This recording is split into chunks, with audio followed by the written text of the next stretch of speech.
इसको हम लोग ऑक्सीडो रिडक्टिव प्रोसेस भी बोलते हैं। अब भाई बायोलॉजी में पता नहीं ये लोग इतना नाम है खतरनाक टाइप का लिखते हैं। अब मैं समझाऊंगा तुमको ऑक्सीडो रिडक्टिव इतना खतरनाक टाइप का वर्ड लिखेंगे, रेडॉक्स रिएक्शन को रिप्रेजेंट करने वाला होगा। पहले में फिजिको केमिकल प्रोसेस क्यों बोला गया है, फिर उसके बाद एंडरगोनिक प्रोसेस क्यों बोला गया है, फिर ऑक्सीडो रिडक्टिव प्रोसेस क्यों बोला गया है। ठीक है, क्लियर? चलो इतने को जल्दी नोट डाउन करो, फिर हम लोग चलेंगे कि अब तक हम लोगों को क्या क्या पता है। तुमको क्या पता होगा, मेरे को ही क्या क्या पता है मैं तुमको बताऊंगा। क्लास 8 में क्लास 10 में क्या क्या पढ़े हुए। देखो मेटाबॉलिज्म जो रहता है या मेटाबॉलिक प्रोसेस जो रहता है उसमें तुम्हारे दो टाइप के प्रोसेसेस होते हैं। एक तो एनाबॉलिक प्रोसेस होता है, दूसरा कैटाबॉलिक प्रोसेस होता है। एनाबॉलिक प्रोसेस हम लोग उसको बोलते हैं जिसमें सब्सटेंसेस को सिंथेसाइज किया जाता है, और कैटाबॉलिक उसको बोला जाएगा जिसमें सब्सटेंसेस का ब्रेकडाउन किया जाता है। तो ग्लूकोज का जो ब्रेकडाउन होता है, रेस्पिरेशन वाले जो प्रोसेस रहेगा उसको हम लोग बोलेंगे कैटाबॉलिक प्रोसेस, और यहाँ पे सिंथेसाइज हो रहा है तो सिंथेसाइज का प्रोसेस हम लोग बोलते हैं एनाबॉलिक प्रोसेस। क्योंकि ठीक है, चलो फिर आज हम लोग का जो टॉपिक रहने वाला होगा या जो चैप्टर है इसके लिए हेडिंग लगाओ, क्या देखने वाले हैं, फोटोसिंथेसिस इन हायर प्लांट्स। ठीक है, चलो भाई बहुत ही बढ़िया सा चैप्टर है, बहुत इजी है, फुल्ली कॉन्सेप्चुअल। देखो इसके बाद के जो चैप्टर्स हैं वो सारे के सारे कॉन्सेप्चुअल है। ठीक है, मतलब चीजों को समझते हुए याद करना है। और जो चैप्टर 1 2 3 4 से लेकर पहले के तो 4 चैप्टर तो भाई उसमें समझने लायक कुछ एलिमेंट है ही नहीं, पूरा बैठ करके रट्टा मारो, पूरा बैठ करके रट्टा मारो, और दूसरा कोई ऑप्शन है ही नहीं उसके लिए।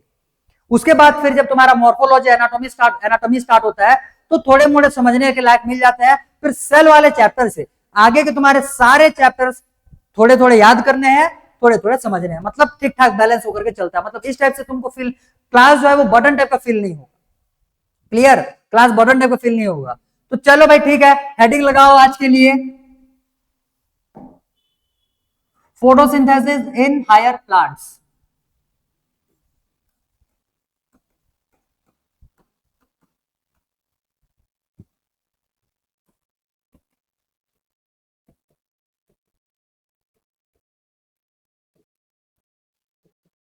Photosynthesis in higher plants. तो ठीक है, चलो इसके इंट्रो से स्टार्ट करते हैं, टॉपिक बाय टॉपिक इसको लेते हुए चलते हैं, जितना डिटेल हो सके यहाँ पे मैं लिखवाऊं, कॉपी में सबको नोट डाउन करते हुए चलना। हर एक लाइन तुम्हारे लिए इंपॉर्टेंट है, कब कौन सा एग्जाम कौन से लाइन से क्वेश्चन बना करके दे देगा सब कोई गारंटी नहीं है। इसीलिए देखते हो मैं यहाँ पे तुमको जितने कंटेंट्स करवाता हूं, अगर एनसीईआरटी प्रॉपरली रीड करोगे तो तुमको फील हो जाएगा कि हम लोगों ने एक भी लाइन को स्किप किए बिना सारे चीजों को कवर किया हुआ है। भले हम लोग राइटिंग में ना लिखे, लेकिन मैंने हर एक लाइन का एक्सप्लेनेशन तुमको ओरली कम से कम में दिया ही हुआ है भाई। तो जिसको जिसको समझ जाओगे एक बार में उसको लिखने का क्या जरूरत। ठीक है, तो इंपॉर्टेंट चीजों को हम लोगों ने सभी को लिखा हुआ है। ऊपर से तुम्हारे बुक में जितने भी बोल्ड लेटर्स में लिखे हुए हैं वो तो तुम्हारे लिए इंपॉर्टेंट है ही है, ये तो पता ही होगा। और एक भी चीज हमारा छूटा नहीं है, हमने सभी को कवर अप करते हुए चला हुआ है। ठीक है, चलो भाई ठीक है, तो आगे अब देखो, एक सेकंड, हाँ आगे। तो बेसिकली हम लोग यहाँ पे फोटोसिंथेसिस की बात करने वाले हैं। तो फोटोसिंथेसिस के बारे में क्लास 8 में भी पढ़े हुए हो, क्लास 10th में भी पढ़े हुए हो, बस उसी को थोड़ा सा और हम लोग को आगे एक्सटेंड करना है। लेकिन एक्चुअल फोटोसिंथेसिस पढ़ने से पहले बहुत सारे डिटेल हम लोग को देखना है, जैसे इंट्रोडक्शन इसका देखेंगे, एक्सपेरिमेंट्स देखेंगे। पहले तो अब तक क्या क्या हम लोगों ने देखा था प्रीवियस क्लासेस में वो देखेंगे, फिर एक्सपेरिमेंट्स देखेंगे, तब जाकर के कहीं हम लोग पहुंचने वाले रहेंगे फोटोसिंथेसिस तक। ठीक है, चलो ठीक है, तो ध्यान देना यहां पे जो प्लांट्स लिखा हुआ है,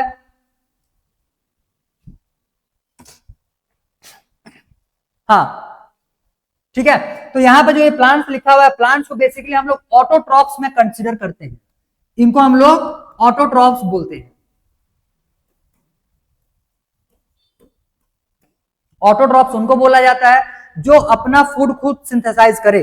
तो ये अपना फूड मतलब अपना फूड खुद सिंथेसाइज करते हैं, जिसको हम लोग क्या बोलते हैं, फोटोसिंथेसिस। जिस प्रोसेस के थ्रू ये फोटोसिंथेसिस फूड सिंथेसाइज करेंगे उसको हम लोग बोल रहे हैं फोटोसिंथेसिस। भाई बेसिक एलिमेंट्स है, निपटाते चलो जल्दी है। तो ऑटोट्रॉप्स ये होंगे क्या, सिंथेसाइज देयर ओन फूड्स,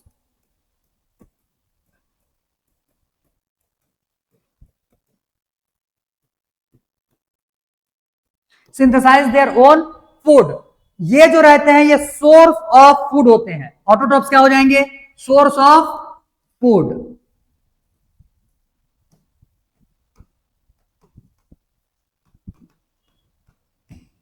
अब एनिमल्स जो रहते हैं, इनके अलावा एनिमल्स जो आएंगे भाई, एनिमल्स इनको हम लोग क्या बोलते हैं, heterotrophs.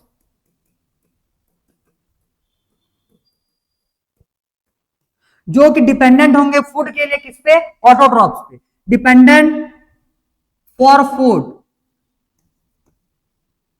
Dependent on autotrophs for food.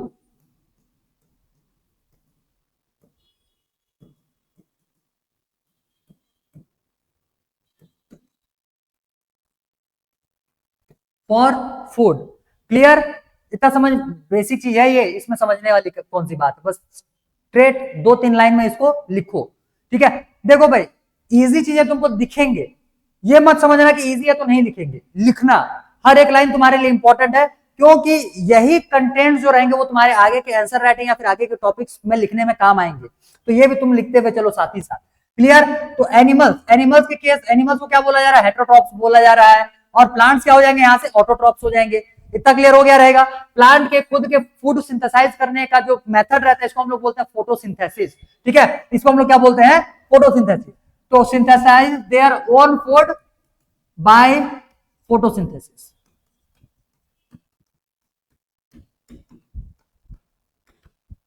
Photosynthesis, clear?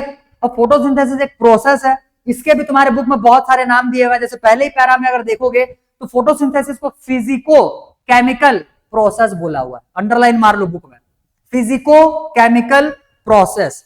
और इस चैप्टर में अलग अलग जगह पे तुमको फोटोसिंथेसिस के अलग अलग नाम देखने के लिए मिलेंगे, कि फोटोसिंथेसिस को हम लोग और कौन कौन से नाम से जानते हैं, तो भाई रिस्पेक्टिव प्लेसेस में उसको देखेंगे, तो वहां पे तो याद करेंगे, एक बार रिवीजन करेंगे ही करेंगे, लेकिन एक बार में पूरे बुक में फोटोसिंथेसिस को और क्या क्या बोला गया है, ठीक है, उसको एक जगह पे पहले लिख लो, फिर जहां जहां पे उसका यूज होगा उसको रिकॉल करते रहना भाई बार बार, फिर ठीक है?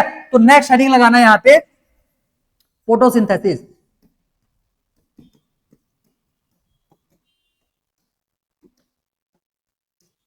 फोटोसिंथेसिस, इसको और क्या क्या बोलते हैं ऑल्सो, चलो, या फिर इस प्रोसीजर को और हम लोग क्या क्या बोल सकते हैं, तो सबसे पहले नंबर पे आ जाएगा फोटोसिंथेसिस को क्या बोल रहे हैं, तुम्हारे बुक में क्या लिखा हुआ है, बोले अभी, फिजिको केमिकल रिएक्शन या प्रोसेस।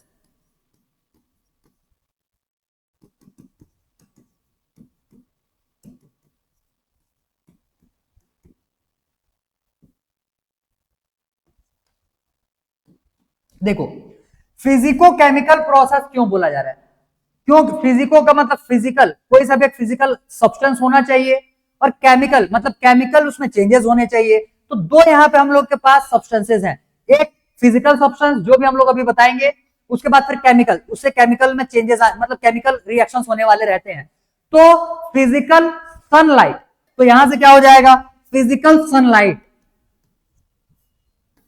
ये प्रोसेस का नाम क्यों दिया हुआ है वो यहां पे लिख रहे हैं, due to physical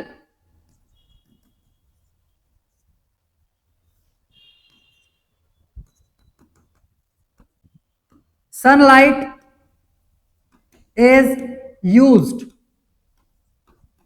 for chemical reactions,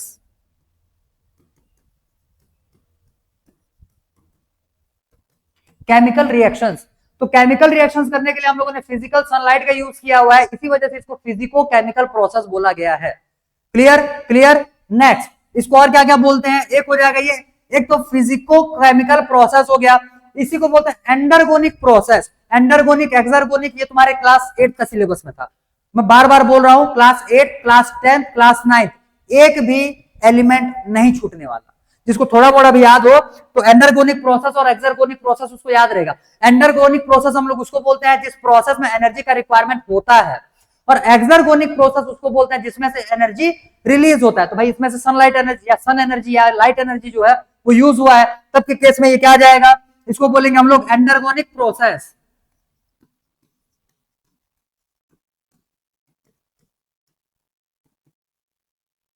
endergonic process क्यों बोल रहे हैं, due to requirement of energy,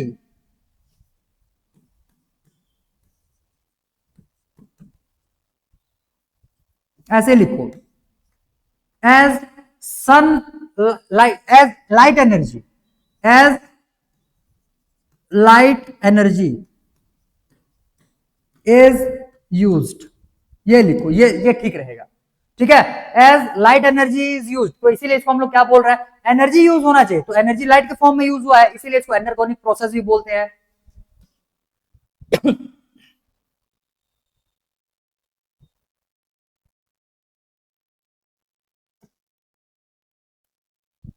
visible है, हाँ क्लियर। चलो, तो इसीलिए इसको एंडरगोनिक प्रोसेस भी बोलते हैं। नेक्स्ट इसका एक और नाम दिया जाता है, इसको हम लोग ऑक्सीडो रिडक्टिव प्रोसेस भी बोलते हैं। अब भाई बायोलॉजी में पता नहीं ये लोग इतना नाम का है, खतरनाक टाइप का लिखते हैं। अब मैं समझाऊंगा तुमको, ऑक्सीडो रिडक्टिव इतना खतरनाक टाइप का वर्ड लिखेंगे, रेडॉक्स रिएक्शन को रिप्रेजेंट करने वाला होगा। मतलब कि फोटोसिंथेसिस के प्रोसेस में ऑक्सीडेशन भी होता है, रिडक्शन भी होता है, तो जाहिर सी बात हम लोग इस टाइप के रिएक्शन को क्या बोलते हैं, रेडॉक्स रिएक्शन बोलते हैं। तो एक लाइन में उसको चुपचाप निपटा देता ना, बायो है, क्या लिखेगा, ऑक्सीडो रिडक्टिव प्रोसेस। हालांकि यहां पे पहले ऑक्सीडेशन का प्रोसेस होता है, फिर रिडक्शन का होता है, लेकिन भाई हमको तो समझ में आ जाता है कि रेडॉक्स रिएक्शन का मतलब रिएक्शन में ऑक्सीडेशन भी हो रहा है और रिडक्शन भी हो रहा है। तो चलो भाई, अब क्या कर सकते हैं, जो लिखा हुआ है उसको तो हम लोग करना ही पड़ेगा। तो नेक्स्ट इसको क्या बोला जाएगा, ऑक्सीडो रिडक्टिव प्रोसेस।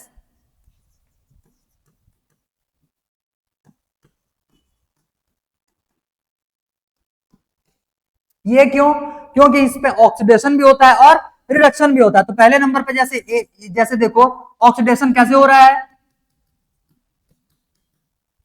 ध्यान दो। जब हम लोग, अब फोटोसिंथेसिस का रिएक्शन तो तुमको पता ही होगा, इतने तो गए गुजरे होगे नहीं, ठीक है, कि इसका रिएक्शन तक ना पता हो। हालांकि हम लोग इस वाले चैप्टर में बहुत बार इसका डील करने वाले हैं, लेकिन फिर भी रिएक्शन, बेसिक रिएक्शन तो तुमको भी पता रहना चाहिए। तो होता क्या है, यहाँ पे CO2 प्लस H2O मिलते हैं, पहले एक प्रोसेस, ये तुमको नहीं पता रहेगा, इसको बता रहा हूं, ध्यान दो। CO2 प्लस H2O के बीच में रिएक्शन होगा इन द प्रेजेंस ऑफ सनलाइट, और यहाँ पे तुम्हारा H2O जो रहेगा, सॉरी CO2 छोड़ो, H2O का, H2O का यहाँ पे फोटोलिसिस किया जाता है। फोटोलिसिस बोलने का मतलब फोटो का मतलब लाइट, लाइसिस का मतलब हो जाएगा तोड़ना, तो फोटोलाइसिस किया जाता है H2O का। तो यहाँ पे इसका क्या होता है, फोटोलाइसिस। और फोटोलाइसिस के प्रोसेस के थ्रू यहां से तुमको देखने के लिए मिलेगा 2H plus plus O2 plus 2 electrons, और इलेक्ट्रॉन के रिमूवल के प्रोसेस को हम लोग क्या बोलते हैं, ऑक्सीडेशन। क्लियर, तो ऑक्सीडेशन हो गया यहाँ पे। B number, reduction. Reduction process क्यों बोला जा रहा है, क्योंकि यहाँ पे CO2 प्लस H2O ये मिलकर के बनाएंगे, ज्यादा तामझाम ना लिख रहे, सनलाइट, क्लोरोफिल, वो सब बाद में लिखेंगे आराम से, अभी सिर्फ मतलब कि बेसिक चीजों को लिखो। CO2 प्लस H2O ये मिलकर के क्या बनाएगा, C6H12O6 प्लस O2 बनाएगा। O2 बाई प्रोडक्ट है, और मेन प्रोडक्ट यहाँ का फूड है, लिख लो, ये होता है बाई प्रोडक्ट।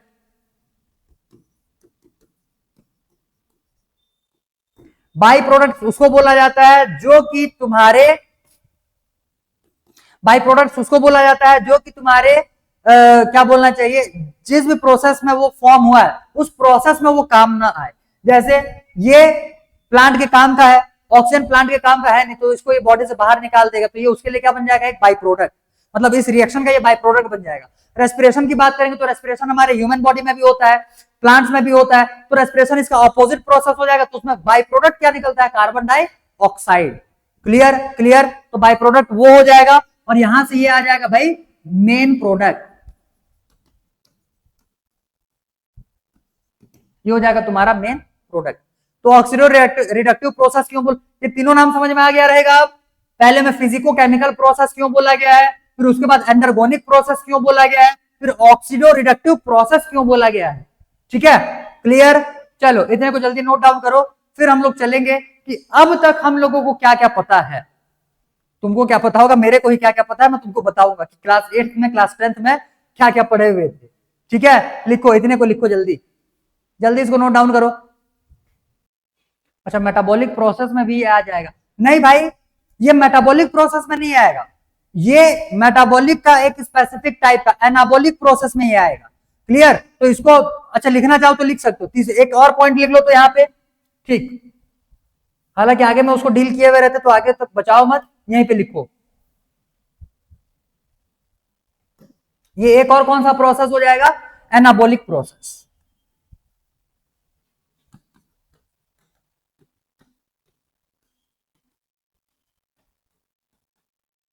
देखो, मेटाबॉलिज्म जो रहता है या मेटाबॉलिक प्रोसेस जो रहता है उसमें तुम्हारे दो टाइप के प्रोसेसेस होते हैं। एक तो एनाबॉलिक प्रोसेस होता है, दूसरा कैटाबॉलिक प्रोसेस होता है। एनाबॉलिक प्रोसेस हम लोग उसको बोलते हैं जिसमें सब्सटेंसेस को सिंथेसाइज किया जाता है, और कैटाबॉलिक उसको बोला जाएगा जिसमें सब्सटेंसेस का ब्रेकडाउन किया जाता है। तो ग्लूकोज का जो ब्रेकडाउन होता है, रेस्पिरेशन वाले जो प्रोसेस रहेगा उसको हम लोग बोलेंगे कैटाबॉलिक प्रोसेस, और यहाँ पे सिंथेसाइज हो रहा है तो सिंथेसाइज के प्रोसेस को हम लोग बोलते हैं एनाबॉलिक प्रोसेस। तो क्योंकि यहाँ पे फूड का सिंथेसाइज हो रहा है इसी वजह से इसको एनाबॉलिक प्रोसेस बोलते हैं। तो यहां पे लिख सकते हो due to synthesize of food.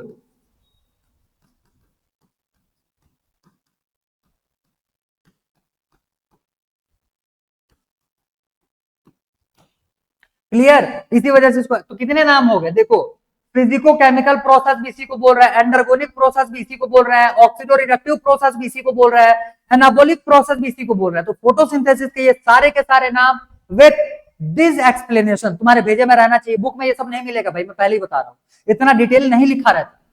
ठीक है, तो जो भी वर्ड मैं यहाँ पे मीनिंग के साथ लिखूं उसको एज इट इज लिख लिया करो, लिख लिया करो बिना छोड़े। ठीक,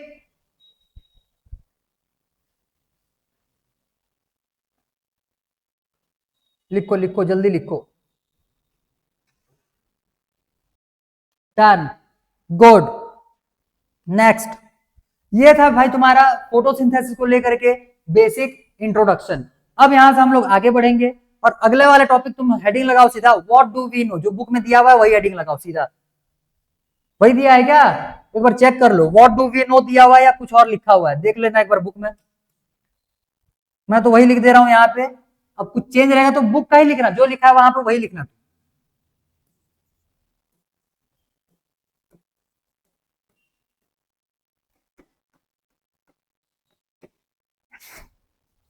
देखो, अब तक हम लोगों ने क्या देखा, मतलब जैसे मूवी चालू होता है या कोई सा भी जो सीरीज चालू होता है तो प्रीवियस एपिसोड को कैसे बताता है कि अब तक हम लोगों ने क्या देखा।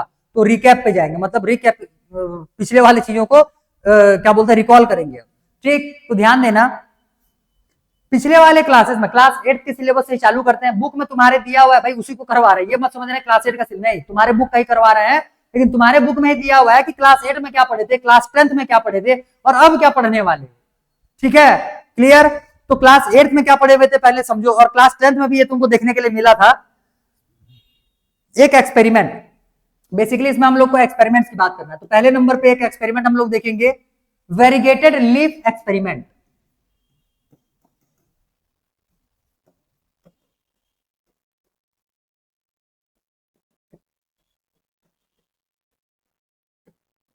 ठीक है, अब वेरीगेटेड लीफ तो तुमको समझ में आता होगा क्या बोला जाता है, क्लास 10th में भी रिवीजन किए हुए थे, मतलब पढ़े हुए थे उसको।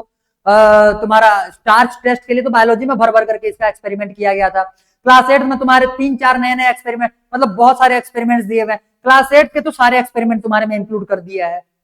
ठीक है, क्लास 8 का सारा एक्सपेरिमेंट तुम्हारे सिलेबस में इंक्लूडेड है, क्लास 10th के सारे नहीं आते। ठीक है, बट क्लास 8 का सारे सारे के सारे एज इट इज, ऐसा नहीं कि बहुत ज्यादा पढ़ना है, वही एक्सपेरिमेंट तुम्हारा यहाँ पे कॉपी हुआ पड़ा है। क्लियर? चलो, तो जैसे variegated leaf experiment, variegated leaf experiment में होता क्या है, वेरीगेटेड लीफ किसको बोलते हैं समझ में आता है क्या? जो कलरफुल लीफ होते हैं, जैसे क्या मान करके चलो मनी प्लांट, मनी प्लांट जो रहता है ना जो दीवार पर चढ़ा हुआ रहता है, उसका अगर लीफ लेकर के देखोगे तो कुछ पार्ट येलोइश कलर का रहता है, कुछ पार्ट ग्रीन कलर का रहता है। वो ये गार्डन वगैरह जाते हैं ना गार्डन, तो उसके जो किनारे किनारे में छोटे छोटे पौधे लगे हुए रहते हैं, उसके जो लीफ रहते हैं वो कलरफुल रहते हैं। कलरफुल बोलने का मतलब कहीं कहीं पे तुमको पिंक कलर के स्पॉट देखने के लिए मिलेंगे, कहीं पे तुमको क्या बोलना चाहिए ब्राउन कलर के स्पॉट देखने के लिए मिलेंगे। तो ऐसे मल्टी कलर में रहते हैं उसकी लीफ, वैसे ही लीफ को क्या बोला जाता है, वेरीगेटेड लीफ बोला जाता है। आ गया इतना समझ में? तो वेरीगेटेड लीफ एक्सपेरिमेंट में हम लोग बेसिकली किए क्या थे, मतलब क्या उस एक्सपेरिमेंट में होता है ये समझ लो, कंक्लूजन हमारे काम का है। तो वेरीगेटेड लीफ एक्सपेरिमेंट में होता क्या है, एक लीफ लिया जाएगा,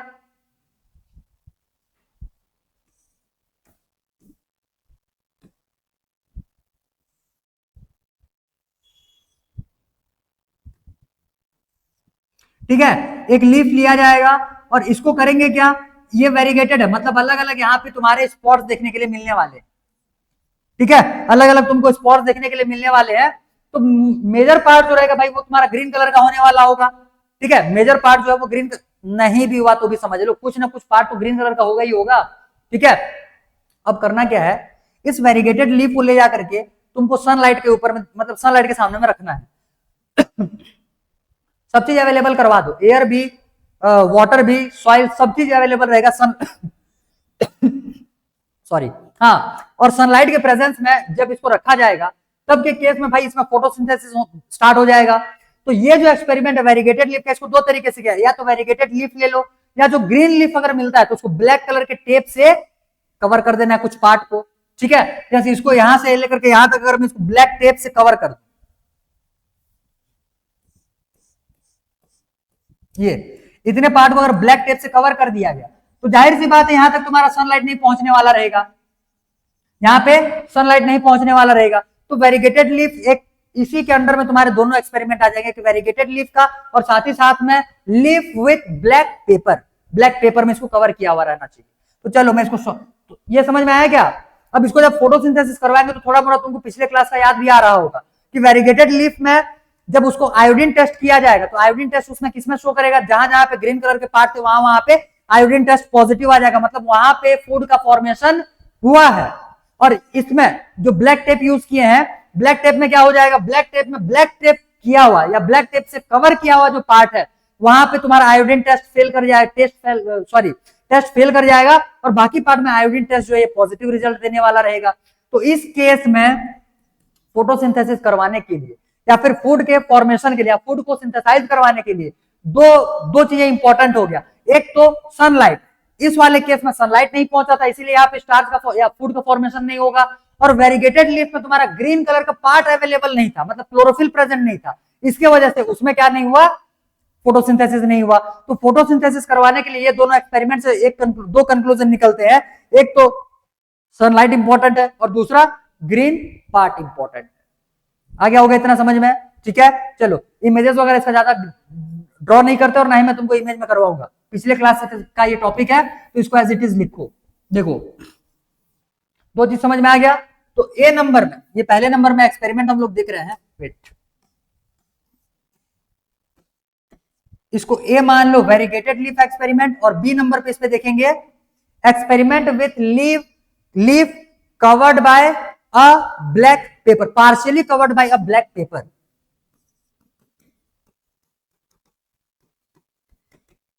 तुम्हारे बुक में बस दोनों को एक साथ में और चिपका दिया है और लिख दिया है, उतना ही लिखा है, ठीक है। एक्सपेरिमेंट विथ लीफ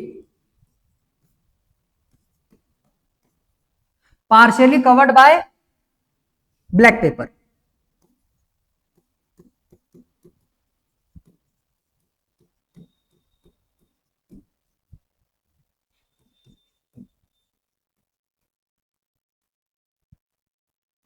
या टेप ले लो, ठीक है, जो यूज कर सकते हो।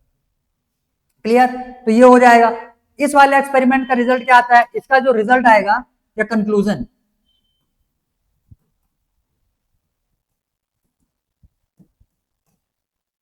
वेरीगेटेड लीफ है, वेरीगेटेड लीफ है तो इसके लिए दो चीजें, एक तो फूड का सिंथेसाइज जो रहता है वो ग्रीन पार्ट में होता है, और वो भी इन द प्रेजेंस ऑफ लाइट। भाई दोनों का ही आ जाएगा, वही दोनों का ही कंक्लूजन एक साथ लिख देता हूं, चलो, क्योंकि दोनों में बार बार उसको कितने बार लिखूंगा।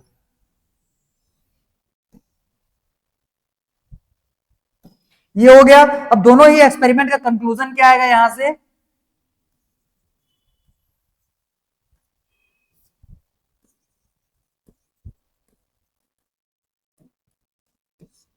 कंक्लूजन क्या आ जाएगा, एक्सपेरिमेंट तो पता होगा ना कि एक्सपेरिमेंट फिर से तुमको दिखाऊं, देख लो, जिसको ये दोनों एक्सपेरिमेंट ना याद आया हुआ रहे मेरे बोलने के बाद भी, एक्सपेरिमेंट बताने के बाद भी ना याद आया हुआ रहे, वो तुरंत चैट पे लिख देना कि भाई लिखवा दो, मैं लिखवा दूंगा। बाकी मुझे नहीं लगता कि इसमें कुछ ना याद आने वाली कोई बात हो, क्योंकि अभी अभी 10th क्लास में इसी को पढ़ करके आए हुए। क्लियर, एक्टिविटी बेस्ड क्वेश्चन में तो करवाया ही गया था आयोडीन टेस्ट के लिए, ठीक है। चलो कंक्लूजन क्या निकल करके आएगा यहां से, कंक्लूजन कि फॉर सिंथेसाइज ऑफ फूड, ऐसे लिखो, food synthesis take place only in green part of the plant in the presence of sunlight. तो लिखो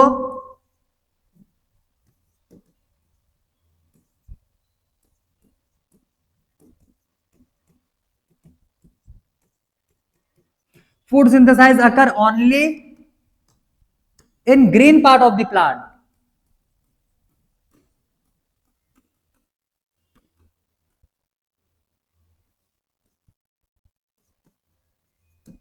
in green part of the plant in the presence of sunlight.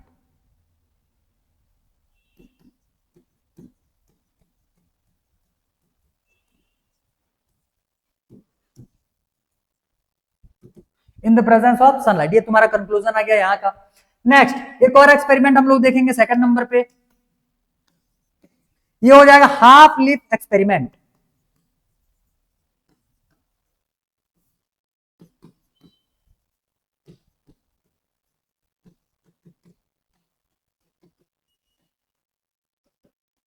Half leaf experiment class 8th में तो है ये है, ठीक है।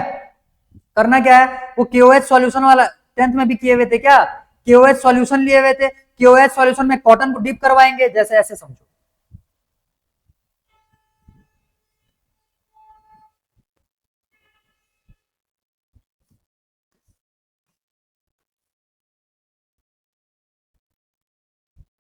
देखो इसमें हम लोग को एक लीफ लेना है, यहाँ पे मान लो कॉर्क हम लोगों ने लगा दिया, एक कॉर्क लगा दिया है।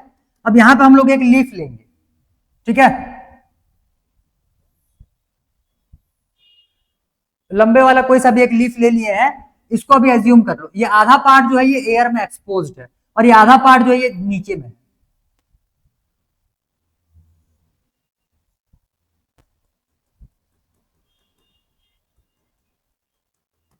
ये क्लियर। एक कोई सा भी एक डब्बा ले लो, बॉटल ले लो, जो लेना है ले लो, उसमें एक लीफ को हम लोगों ने एक कॉर्क बीच में लगा दिया है, आधा लीफ ऊपर है आधा लीफ नीचे है। अंदर में अब तो एयर जाएगा नहीं, पहले से जितना एयर अंदर में रहने वाला रहेगा वो तो रहेगा ही रहेगा। साथ ही साथ में अंदर में हम लोगों ने एक और क्या बोलना चाहिए, क्या काम किया समझो ध्यान से, KOH सॉल्यूशन में डूबे हुए कॉटन को यहां पे डाल दिया।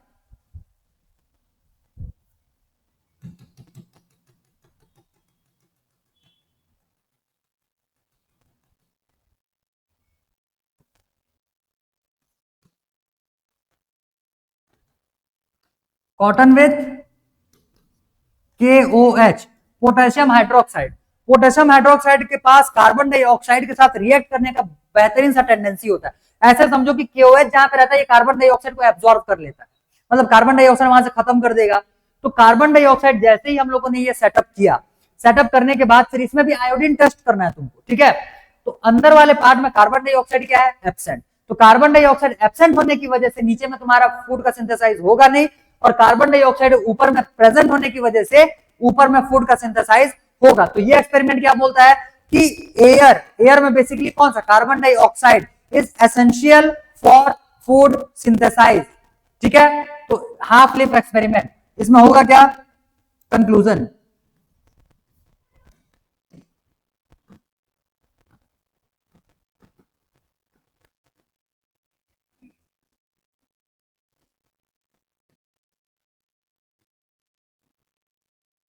CO2 is essential for photosynthesis।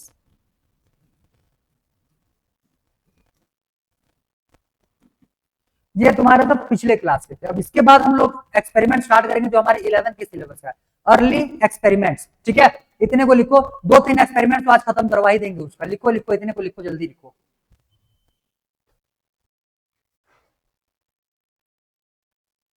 ठीक, अब देखो एयर बहुत सारी जगह पे एयर में ऑक्सीजन लिखता है, इसीलिए मैंने बाजू में CO2 भी लिख दिया है, क्योंकि CO2 का रिक्वायरमेंट है भाई। यहाँ पे CO2 अंदर का खत्म हुआ है तो उसी को अगर रिस्टोर कर लिया जाए तो फोटोसिंथेसिस नीचे में भी होना चालू हो जाएगा, ठीक है।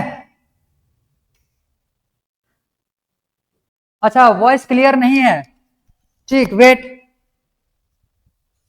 1 मिनट वेट करो, मैं माइक चेंज कर लेता हूं। अभी क्लियर आया क्या, चेक करो भाई, अभी क्लियर आया क्या वॉइस, चेक करो। क्लियर क्लियर,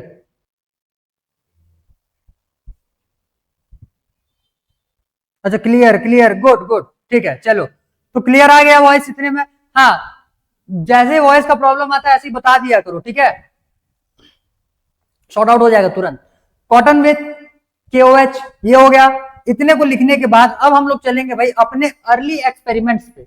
अर्ली एक्सपेरिमेंट्स पे तो उसमें तुम लोग को डेटा लिखना है अच्छा खासा, ठीक ठाक से देखते चलो, याद करते चलो और समझते चलो चीजों को। क्लियर? एक काम करते हैं, मैं तुमको अर्ली एक्सपेरिमेंट्स जितने हुए थे मैं एक बार डिटेल बता दूं क्या इमेज से? एक बार वैसे करते हैं, पहले इमेज से हम लोग देख लेते हैं सारे, फिर वन बाय वन एक एक करके नोट डाउन करेंगे तो तुमको थोड़ा समझ में भी आएगा, क्योंकि मोस्टली स्कूल्स में ये स्टार्ट नहीं किए हुए रहेंगे, मेरे को भी पता है। ठीक है, जहां पे स्टार्ट कर दिए हैं वो बहुत बढ़िया, जहां पे नहीं किए हुए हैं चुपचाप यहां से सीखते हुए चलो आगे। देखो इतना हो चुका रहेगा नोट डाउन। डन डन, ठीक, गुड। नेक्स्ट देखो,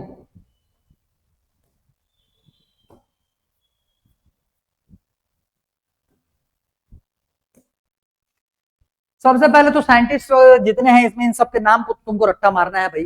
पहले नंबर पे आ जाएगा इसमें से जोसेफ प्रिस्टली, ठीक है। उसके बाद आ जाएगा इंजन हाउस, ठीक है। अच्छा, जैन इंजन हाउस। अच्छा मैं नाम नहीं बोलता, नाम बोलूंगा तुम्हारा दिमाग चकरा जाएगा, पहले देख लो।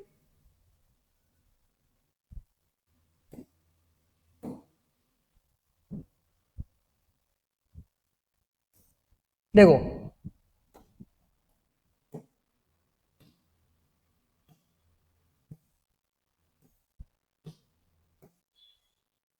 हाँ, ये होता है वेरीगेटेड लीफ।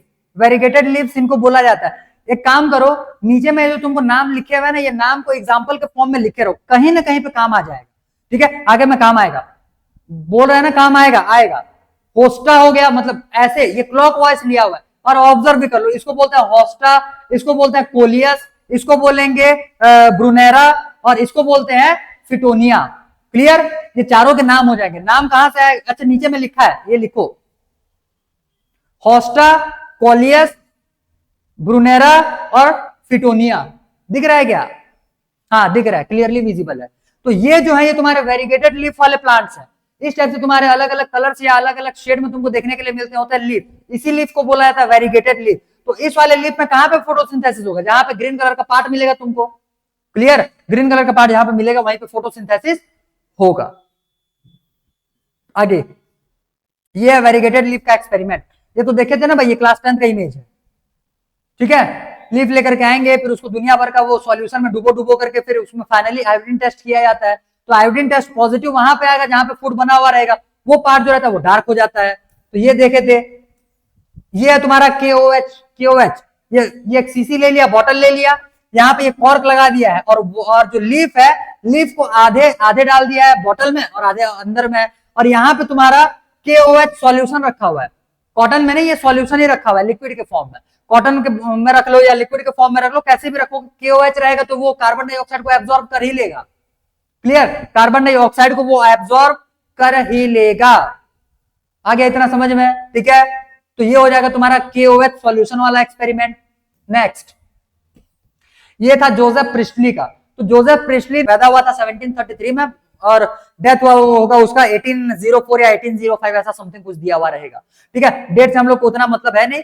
1770 में 1770 में इसने अपना प्रपोज किया ये एक्सपेरिमेंट। ठीक है, इसने 1770 में इसने सीरीज ऑफ एक्सपेरिमेंट्स किए हुए थे। सीरीज ऑफ एक्सपेरिमेंट्स बोलने का मतलब बहुत सारे नंबर ऑफ एक्सपेरिमेंट्स इसने किए हुए थे।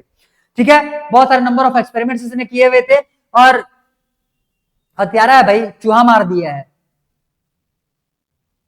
देख रहे हो बेचारा कितना बढ़िया वहां पे आजाद घूम रहा होता, जबरदस्ती उसको बैल यार के अंदर में मोमबत्ती में उसको क्या बोलते हैं, उसको सफोकेट करके मार दिया है। ठीक है, सफोकेट करके मार दिया है, क्या कर सकते हैं अब। देखो तो ये क्या हो जाएगा, एक्सपेरिमेंट। ठीक है, चलो मोरालिटी बेसिस पे ना ले लेना, बायोलॉजी ये सब नहीं करेगा आदमी तो सीखेंगे नहीं हम लोग। क्लियर? जो मेडिसिन वगैरह भी रहते हैं उनका एक्सपेरिमेंट पहले इन्हीं चूहों पे, बंदरों पे, इन पे किया जाता है। डायरेक्ट इंसान पे कर दिया जाए, निपट लिया तो फिर बहुत बड़ा लॉस हो जाएगा। हालांकि लाइफ जो है वो सभी का इक्वल है, एक चूहे का लाइफ जो होगा एक इंसान का भी लाइफ वही है, लेकिन इंपॉर्टेंस देखो ना भाई, इंपॉर्टेंस भी तो जरूरी है। सोसाइटी को चलाने के लिए चूहे थोड़ी काम आएंगे। क्लियर?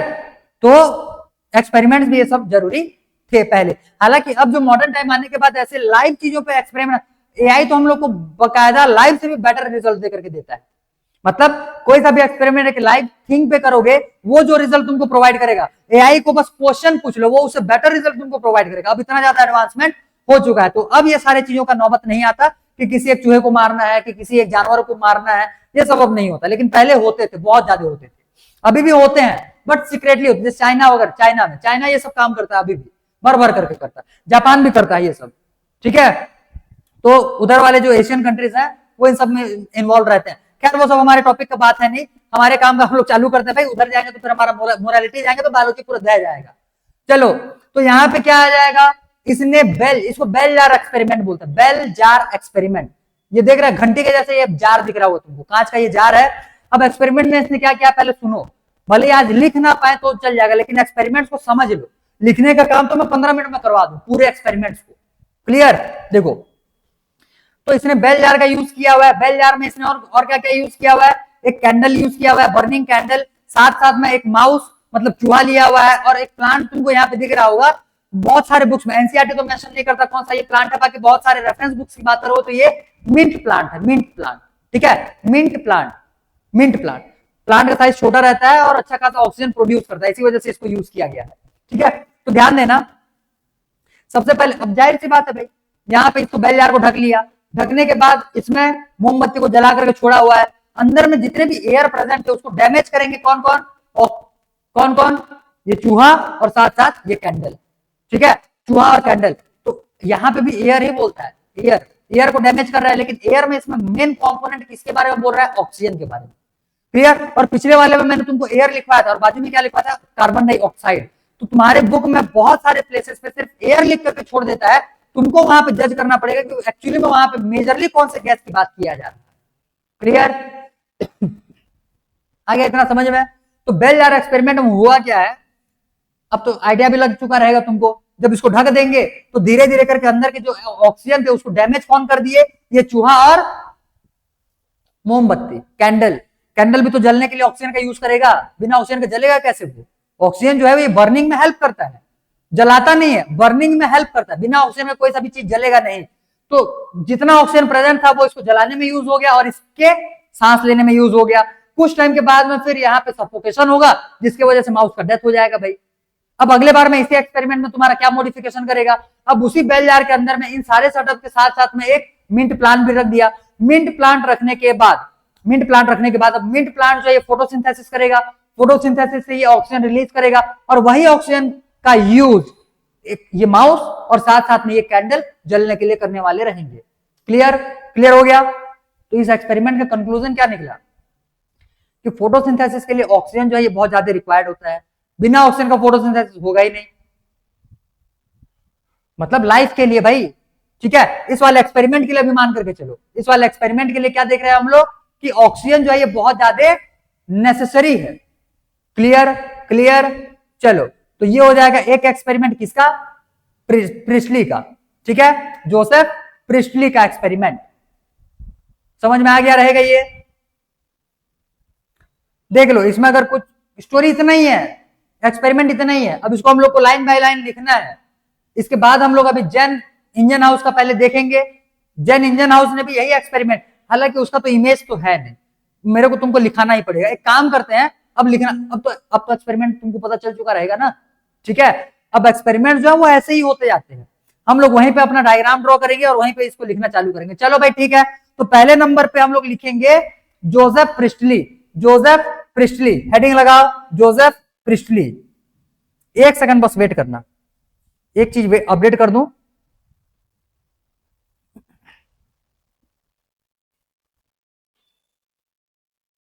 डन, ठीक है। चलो, तो पहले नंबर का एक्सपेरिमेंट अब लिखो, हेडिंग में लगाओ अर्ली एक्सपेरिमेंट्स, जो तुम्हारे बुक में भी लिया हुआ रहेगा, अर्ली एक्सपेरिमेंट्स।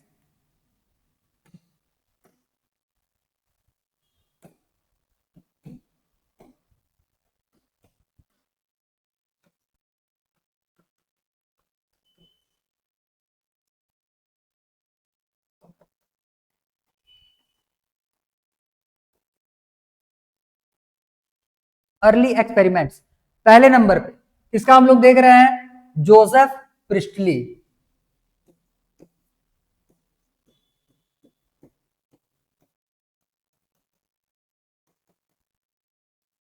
कब से कब तक, 1730 से लेकर के ये 1804 तक। ये कंफर्म कर लेना मरने का डेट इसका सही है कि नहीं है, ठीक है, बाकी जहां तक मुझे याद है ये, अब भाई देखो डेट्स वगैरह सबको तुमको रट्टा मारना है नहीं, बस जितना हो सके करने की कोशिश करो। एग्जाम्स में तो डेट्स रेयर चांसेस है पूछेगा, ठीक है, तो जितना हो सके करने की कोशिश करो, क्या पता पूछ भी दे। हालांकि इतने सारे साइंटिस्ट हैं, सबका तुमको डेट कैसे याद रहेगा, नहीं रह पाएगा, इग्नोर मार दिया करो डेट। मेरे को, मैं तुमको पहले ही बता चुका हूं, मेरे को डेट्स याद रहता है इसीलिए मैं लिख देता हूं, तो मेरे लिखने के चक्कर में तुम अपने बर्डन को बढ़ाने की कोशिश मत करना। जहां पे तुम्हारा डेट इंपॉर्टेंट रहेगा मैं वहां पे स्टार लगवा दूंगा कि ये इंपॉर्टेंट है, इसमें स्टार लगा लो। बाकी हर डेट्स को तुमको याद नहीं करने हैं। तो जोसेफ प्रिस्टली, इसने कौन सा एक्सपेरिमेंट किया हुआ है? Performed bell-jar experiment. ऐसे लिखो, इन 1770 in 1770s he performed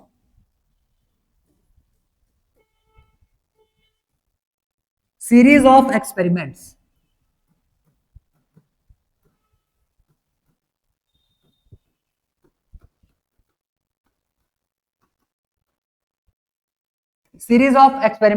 जिसमें से जिस एक्सपेरिमेंट का डील हम लोग करने वाले हैं इसको हम लोग बोलते हैं bell-jar experiment. Bell-jar experiment is one of them.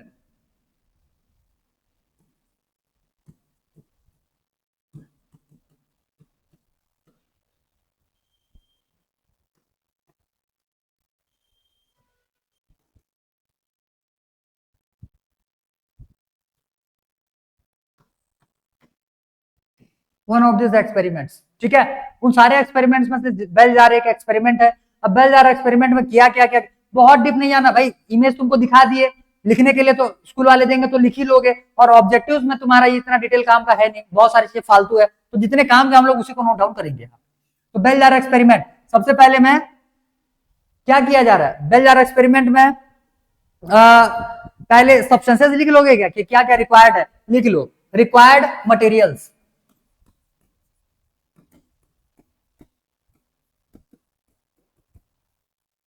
क्या क्या आ जाएगा, एक हो जाएगा भाई इसमें से बर्निंग कैंडल, पहले तो बेल-जार ही लिखो जो इंपॉर्टेंट है, जिसके नाम पे ही हमारा एक्सपेरिमेंट, बेल-जार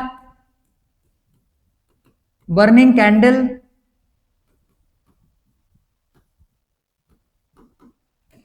ठीक है, माउस और मिंट लीफ, मिंट प्लांट,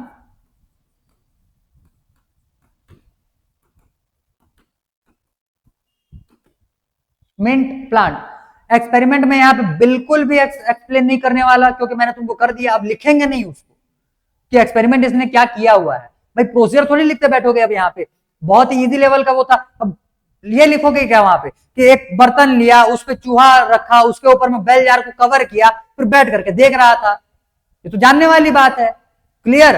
तो डायरेक्ट लिखो इसका कंक्लूजन,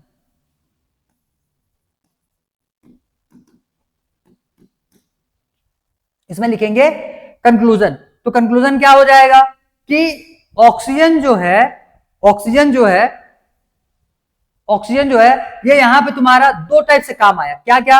एक तो कैंडल को जलाने के लिए, और दूसरा वो चूहा जो था उसके सांस लेने के लिए। जब तक ऑक्सीजन प्रेजेंट था वहां पे कैंडल जलते रहा, चूहा सांस लेते रहा, लेकिन जैसे ही हम लोगों ने उसको बंद कर दिया, मतलब जैसे ही वहां का ऑक्सीजन खत्म हो गया, उसके बाद फिर सफोकेशन से चूहा जो है ये खत्म हो गया। जब मिंट लीफ डाले तो मिंट लीफ, हालांकि ये पूरा सेटअप इसने सनलाइट के प्रेजेंस में किया हुआ था, तो मिंट लीफ जब उसके अंदर में डाल लिए बेल-जार के अंदर में, तो मिंट लीफ जो है या मिंट प्लांट जो है ये फोटोसिंथेसिस करना चालू करेगा, और फोटोसिंथेसिस में बाई प्रोडक्ट के फॉर्म पे ऑक्सीजन रिलीज करेगा। और उसी ऑक्सीजन का यूज जो डैमेज हो गया था किसके द्वारा? कैंडल और चूहे के द्वारा, उसी को ये क्या करेगा? रिस्टोर करेगा। ठीक है, तो कंक्लूजन, इसमें कंक्लूजन क्या आता है कि प्लांट्स, ऐसे लिखो प्लांट, मिंट प्लांट, मिंट ना लिखो तो भी चल जाएगा, plant restore the damaged oxygen by, कौन इसको डैमेज किया है? By mouse and burning candle.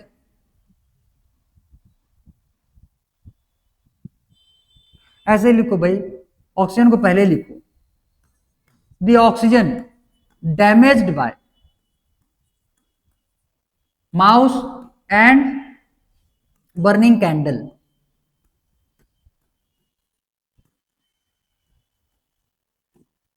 So conclusion क्या निकलेगा? Oxygen is evolve during photosynthesis.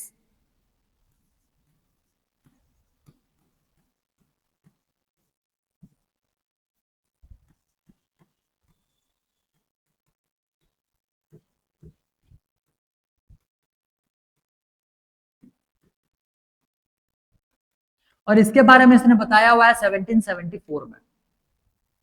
तुम्हारे बुक में ऑक्सीजन का डिस्कवरी लिखा हुआ है, डिस्कवर्ड ऑक्सीजन इन 1774। ठीक है, तो ऑक्सीजन जो है ये इवॉल्व होता है, ये बताया है किसने? जोसेफ प्रिस्टली ने। कब बताया? 1774 में। एक्सपेरिमेंट्स किए जा रहा है भाई, एक्सपेरिमेंट्स से बहुत सारे रिजल्ट निकल करके आए थे।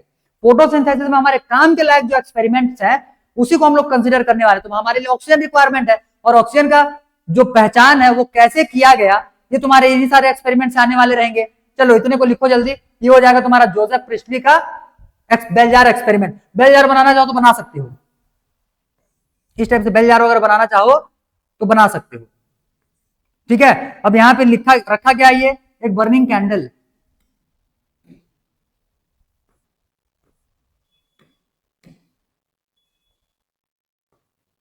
ये बर्निंग कैंडल जल रहा है, यहां पे एक माउस है।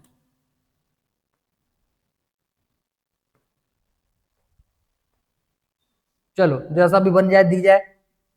एक ये बना लेना, अगले वाले में इसी को मार देना भाई, चूहे को भी, अगर बना सकते हो तो। बाकी इसको ऐसे बनाने का कोई रिक्वायरमेंट नहीं, बुक से ही तुम्हारा काम चल जाएगा, ये ड्रॉ करने के लिए नहीं है। ठीक है, तो ये तुम्हारे लिए इंपॉर्टेंट इमेज नहीं है, ये तुम्हारे लिए इंपॉर्टेंट ये।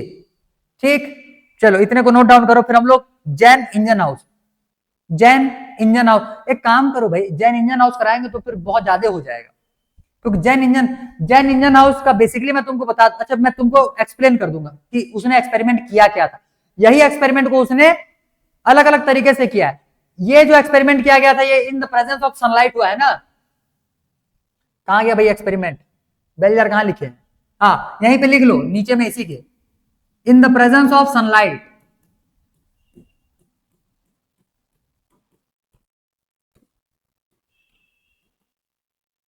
इसने सनलाइट में ही एक्सपेरिमेंट किया हुआ है। इसके बाद जैन इंजन हाउस जो आएगा, सेम एक्सपेरिमेंट को यही सेटअप को, जो मिंट प्लांट के साथ वाला जो सेटअप था, वही सेटअप को एक बार धूप में मतलब सनलाइट में, और एक बार डार्क में मतलब अंधेरे में रखेगा। अब अंदाजा लगा लो, अगर धूप में रखा हुआ है तो उसमें फोटोसिंथेसिस होगा और ऑक्सीजन इवॉल्व होगा, तो चूहा जो है ये बच जाएगा जिंदा, और ये कैंडल भी जो है ये जलते हुए रहेगा। और जैसे ही उसको लाइट मतलब कि अंदर ले लिया डार्क रीजन में ले जाएगा, तो फिर फोटोसिंथेसिस नहीं होगा, जिसकी वजह से ऑक्सीजन इवॉल्व नहीं होगा और चूहा भी मर जाएगा और साथ ही साथ में कैंडल भी बुझ जाएगा। तो ये एक इसी के एक्सपेरिमेंट को लाइट और डार्क अलग अलग मोड पे किया हुआ है। एक और एक्सपेरिमेंट उसने एक्वेटिक प्लांट को लेकर के किया था। तुम्हारे बुक में एक्वेटिक प्लांट का नाम भी नहीं दिया है, वहां पे जो एक्वेटिक प्लांट इसने यूज किया था वो था हाइड्रिला। तुम्हारे में भी तुम लोगों ने एक्सपेरिमेंट ना किया हो, हम लोगों ने किया था अपने स्कूल के टाइम पे, जब हम लोग क्लास 10th में थे। हाइड्रिला का एक्सपेरिमेंट जब किए थे, उसमें से ऑक्सीजन इवॉल्व होता है, उसको धूप में ले जाकर छोड़ देना पड़ता है। छोड़ करके जब रखे रहोगे तो थोड़ी देर के बाद में वहां पे गैस के बबल्स बनना चालू हो जाते हैं। तो दो एक्सपेरिमेंट इसका याद रखना, किसके लिए? जैन इंजन हाउस के लिए। तो जैन इंजन हाउस ने क्या किया हुआ है? जोसेफ प्रिस्टली के एक्सपेरिमेंट को रिपीट किया है इन द प्रेजेंस ऑफ सनलाइट और इन डार्क मोड, दोनों में देख लिया। और एक और अलग से इसने एक्सपेरिमेंट किया हुआ था with aquatic plant. Aquatic plant में इसको क्या लिया हुआ है बोलने से? हाइड्रिला। ठीक है, तो एक्वेटिक प्लांट का जो एक्सपेरिमेंट किया हुआ था उसमें इसको पता चलेगा कि फोटोसिंथेसिस में ऑक्सीजन इवॉल्व होता है। और ये जो एक्सपेरिमेंट बेल जार का करने वाला रहेगा, इसमें इसको पता चलेगा भाई कि फोटोसिंथेसिस के लिए सनलाइट जो है ये नेसेसरी होता है। तो दो इसने भी वही रिजल्ट निकाले। फोटोसिंथेसिस के लिए फोटोसिंथेसिस में ऑक्सीजन इवॉल्व होगा और फोटोसिंथेसिस के लिए लाइट का रिक्वायरमेंट होता है। क्लियर? तो वो हो जाएंगे तुम्हारे जैन इंजन हाउस के लिए। तो जैन इंजन हाउस का जो भी एक्सपेरिमेंट था उसको हम लोग लिखेंगे कल। उसके बाद फिर जूलियस वॉन आएगा। जूलियस वॉन का एक्सपेरिमेंट नहीं, उसके लिए हम लोग को बेसिकली रिजल्ट्स देखने हैं। 4-5 रिजल्ट्स उसने दिया हुआ है, तो चारों पांचों रिजल्ट्स को हम उसका देख लेंगे। फिर 2-3 और बचेंगे, 2-3 और साइंटिस्ट बचेंगे, उनके एक्सपेरिमेंट्स देखना है। फिर ये मतलब कि एक्सपेरिमेंट्स का जो सीरीज है ये हो जाएगा कंप्लीट। कल मुश्किल से 20-25 मिनट आधा घंटे का टाइम खाएगा ये, ठीक है। उसके बाद फिर हम लोग चलेंगे एक्सपेरिमेंट्स के बाद, फिर चलेंगे हम लोग अपने फोटोसिंथेसिस पे, ठीक है। चलो भाई, तो आज के लिए और ज्यादा नहीं खींच पाएंगे, आज पहला ही क्लास इस चैप्टर का। मोस्टली लोगों के लिए ये पहला ही क्लास होगा, ना स्कूल में स्टार्ट होगा ना तुम्हारे किसी दूसरे कोचिंग में, मोस्टली लोगों का, क्योंकि बहुत सारों का पहले से स्टार्ट किया गया है, तो यहां तक पहुंचने में भी टाइम लगेगा। और जिन लोग का सेल और सेल साइकिल भी स्टार्ट किया गया रहता है, इसको फिर तुरंत स्टार्ट नहीं करते, सेल और सेल साइकिल के बाद फिर इसको स्किप कर देते हैं, या तो तुम्हारे एनाटॉमी में चले जाएंगे या फिर ह्यूमन फिजियोलॉजी में चले जाते हैं। तो मोस्टली स्कूल्स का ये वाला अभी तक टॉपिक स्टार्ट हुआ ही नहीं रहेगा, तो हम लोगों ने यहाँ इसको अभी इतना कवर किया हुआ है। इतने को अच्छे से लिख करके कल क्लास अटेंड करने से पहले जितना हो सके रिवीजन करके बैठना, तो आगे के जो एक्सपेरिमेंट्स और आगे के जो कंटेंट्स रहेंगे वो तुम्हारे दिमाग में अच्छे से बैठ पाएंगे और चीजें तुम्हारे समझ में आएगा, ठीक है। क्लियर क्लियर इतना। चलो अब कल देखते हैं कितना टाइम तो खींच पाएंगे, जितना खींच पाएंगे खींचेंगे भाई, आराम आराम से निकालो अब, क्योंकि रेगुलरिटी अब धीरे धीरे मेंटेन होगा जब वेदर ठीक हो जाए। अब आज से तो मौसम ठीक ठाक लग रहा है, जिस दिन में मौसम ठीक लग रहा है बोलता हूं उसके अगले दिन फिर बिगड़ जाता है, तो मेरे बोलने का भी पाप हो जाता है यहाँ पे। अब करोगे क्या, ठीक। चलो अब जो भी हो, झेलना तो अपने को है, मौसम ठीक रहे चाहे ना रहे। मेरे पूरे टीचिंग कैरियर में इससे ज्यादा डिस्टरबेंस वाला ईयर मेरा आज तक नहीं हुआ। इस साल हर चीज में, खास करके टीचिंग के मामले में, ऑनलाइन वाले मोड में भी बहुत ज्यादा डिस्टरबेंस हो रहा है ड्यू टू वेदर, और ऑफलाइन वाले मोड में भी बहुत ज्यादा डिस्टरबेंस हो रहा है ड्यू टू वेदर। ठीक क्लास होने का जब टाइम आता है उसी टाइम पे शाम को पानी गिर देता है, ठीक है। तो डिस्टरबेंस इस साल का बहुत ज्यादा हो गया, बहुत ज्यादा। अदरवाइज पिछले साल के अगर कंपैरिजन करोगे तो मैं ये टाइम आते तक हर क्लास के सिलेबस, हालांकि ऑफलाइन वालों का सारा बाकी क्लासेस का सिलेबस आगे में है, बस 11th ये जो नीट वाले का बैच है, तुम्हारा ही बैच में हम लोग थोड़ा सा पीछे चल रहा है, पीछे क्या बहुत पीछे चल रहा है हम लोग, ठीक है। अब क्या कर सकते हैं, नेचर का डिमांड था भाई, ये मेहनत करवाना था उसको, तब करवाएगा मेहनत। अब तक चीजों को रोक करके रखा, अब एक साथ सबको झोंक देगा तुम्हारे सामने में, सबको अब एक साथ पढ़ो, कुछ नहीं कर सकते, ठीक है। करेंगे, चलो जो भी हो देखेंगे, ठीक है भाई। चलो तो आज के लिए इतना ही देखते हैं, अब आगे कंटिन्यू करेंगे कल।